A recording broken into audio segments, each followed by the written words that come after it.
Now friends, question number 6. Which of the following has maximum hardness? There are 4 options: austenite, perlite, toothsite, martensite. The right answer is martensite. It has a maximum hardness.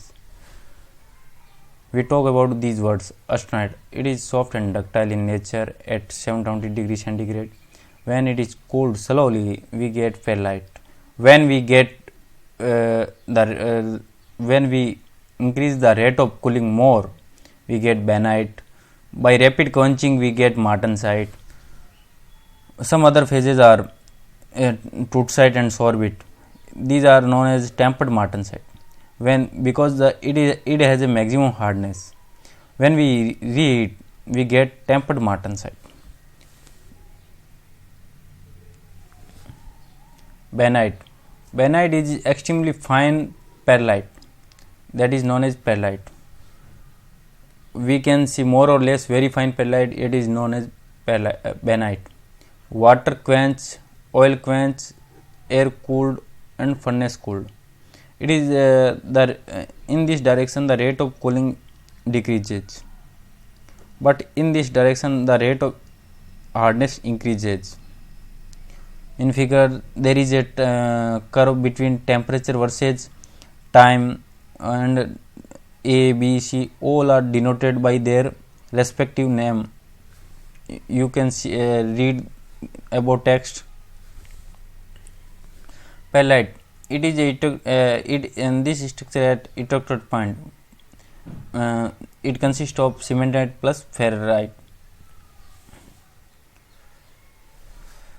Martensite, you can read these text. These are the just information. But toothsite and sorbate, we talk about toothsite and sorbate. Unlike bainite, martensite cannot be used for most applications because it is extra hard, extra brittleness, and has an unwanted stain inside it. Therefore, these undesirable properties must be reduced by reheating and cooling at constant temperature. Martensite is tempered by reheating to temperature below the lower critical temperature and then cooled at a desired rate. Toothsite is formed when the martensite is warmed to about 400 degrees centigrade. It is lower in hardness and brittleness than martensite. Sorbate is formed by rapid cooling of steel heated to above 400 degrees centigrade. It is softer and more ductile than toothsite. You can see martensite is having more hardness. Austenite, when we cool, we get martensite, and after reheating, we get toothsite, sorbate, and spheroidite. It is laterite. This phase is this microstructure found in cast iron when the mixture of carbon percentage 4.3%. The main advantage of line organization is its effective command and control, defined responsibility at all levels, rigid discipline in organization. The right answer is all of the above. There in below merits of line organization is given: simplicity, clear cut division of authority and responsibility, strong discipline, unified control, prompt decision, and flexibility. Question number 8. The mathematical technique for finding the best use of limited resources in optimum manner is known as linear programming. Which of the following errors are generally distributed in accordance with the Gaussian distribution? The right answer is random error.